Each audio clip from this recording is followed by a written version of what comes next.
All right, Miss Jackson, if you're nasty, because look at here, look at me. I'm doing the dual live here, guys. So I'm going live on Facebook and YouTube simultaneously. Um, I'm the bomb.com. How about that? Maybe I'll figure this out. We'll see if this works. But I appreciate you guys tuning in for another Money Mouth Marketing Mastery. I am your guide in this journey, Antonio Thornton, the Profit Engineer. And today's Money Mouth Marketing Mastery lesson is working together. So I had this phrase that I kind of came up with years ago. It says, let's work together to achieve exponentially. No, let's work together synergistically to achieve exponentially what we could achieve individually. And really what it's talking about is working together, coming together for the purpose of building a project, a campaign, a business bigger than you would yourself, by yourself, right? So there's a concept that was, I think it was Penn State that did this test years ago.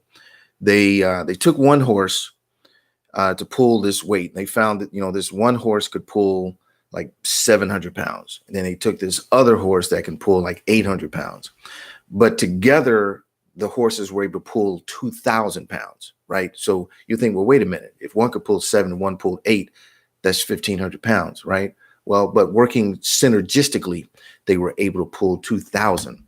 And I have a strong belief in that is exactly what we can do in business. One of the challenges I think that we face with in school is that, and it's not bad when we're in school, but I think we take the principle beyond school. But school, you're expected to make good grades in everything, math, English, science, social studies, etc. You're expected to get good grades across the board. Matter of fact, the higher the grades you get across the board, the higher GPA and all this other stuff. But what ends up happening is we take that same philosophy outside of school into the real world, and the real world just doesn't work that way. First of all, you can't be great at everything. I think it was Gladwell that talked about one of the concepts of becoming an expert, a master in your craft is having 10,000 hours practicing your craft. Well, you can't obviously do that across the spectrum across multiple things. But the other thing is that the real world tends to seek out and reward experts, Let me tell you what I mean by that.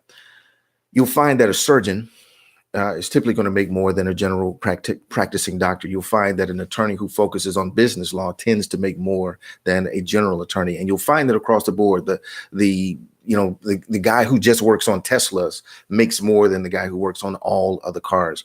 And that is because they are effectively experts. They're experts in the minds of the market, and the market rewards them for that. And going back to my comment about school is that we take the philosophy of thinking we need to be experts in everything, especially in business. We need to be experts in our respective crafts. We need to be expert at selling, experts at creating a website, experts at doing all of these things, and it ends up causing us the problems beyond what I could even get to in this one video. But what it does is that it stagnates our growth. It prevents us from really being able to be the best that we can be, because we're trying to be all these other things. Well, how do you overcome that? Well, you can hire employees, of course. Maybe you're not in a position to hire employees. What other things can you do? Well, joint ventures, partnering with someone in order who might be an expert in another area. A really good friend of mine and client and friend and buddy and hangout partner and all. I mean, we're just really great, great team. We've known each other for about maybe about 17, 18 years now. But he exemplifies this in the work that he does. He doesn't seek to hire employees. He goes out and partners with people in the areas that he are maybe falling short in. For example, a lot of his business is software based. So what he does is that he partners with programmers. So instead of going out and paying this guy, 15, 20, $30,000 to develop software, what he does, he just gives him 10% of his business. The guy develops the software on the front end, and it saves him the cash flow that he can put into advertising and put in the other things. And then it builds his business. And not now the programmer is not just getting this one-time $10,000 payment, this one $20,000 payment. He's getting $30,000, $40,000 a year now for the work that he's done for this project. So now, you might be thinking, man, I don't want to give up 10% of my business, but here's the thing. Think about it like this. Well, if you don't have the $10,000, the $15,000, $20,000 to get the programming done to get your business off the ground, then guess what? You have 100%, but you'll have 100% of nothing. Right? You have 100% of nothing.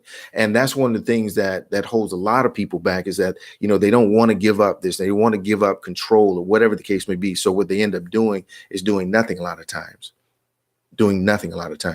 And one thing I always find, and, separately but related, is that, we think that we need to be the one who does everything.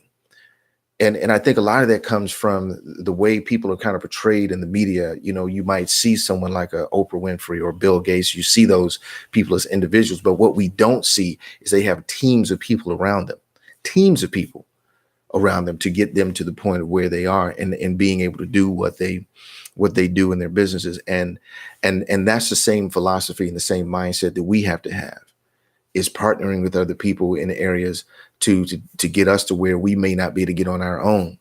I had an idea maybe about 3-4 years ago now, and I was kind of mulling over what I was going to do with this idea, and I shared it with a gentleman. He was like, "Hey man, that's a great idea." He's like, "Let's do it together." And my initial response was, "No, it's my idea." It's my idea. So but here's the funny thing. I'd had the idea rolling around in my head for years, and I just hadn't done anything with it. And his philosophy was, "Hey, let's just do it now. Let's just go do it." Well, I said, you know what? Let me think about this. I would rather have 50% of a $500,000 than 100% of nothing any day of the week. I'd rather have 50% of a $500,000 than 100% of $100,000. Because who knows what that project would have done on my own. But we did that project and knocked out about $600,000 that first year. And it was because of that partnership. He had some resources that I didn't have. I had resources that he didn't have. And we came together to create exponentially what we could have done individually. So find opportunities for you to partner with people, find ways to create some type of joint venture alliances, bringing in people who don't have, bringing in people who can fill in the gaps of the skill sets, the resources, the tools that you don't have. You rather have something than nothing, especially if you find yourself in a situation where you might be being held back because of the lack of resources. So hope that helps, guys. And this is, again, Antonio Thornton, the Profit Engineer, here, signing off with another Marketing Mastery from our Marketing Mastery series, guys. And I will look forward to seeing you soon. Take care.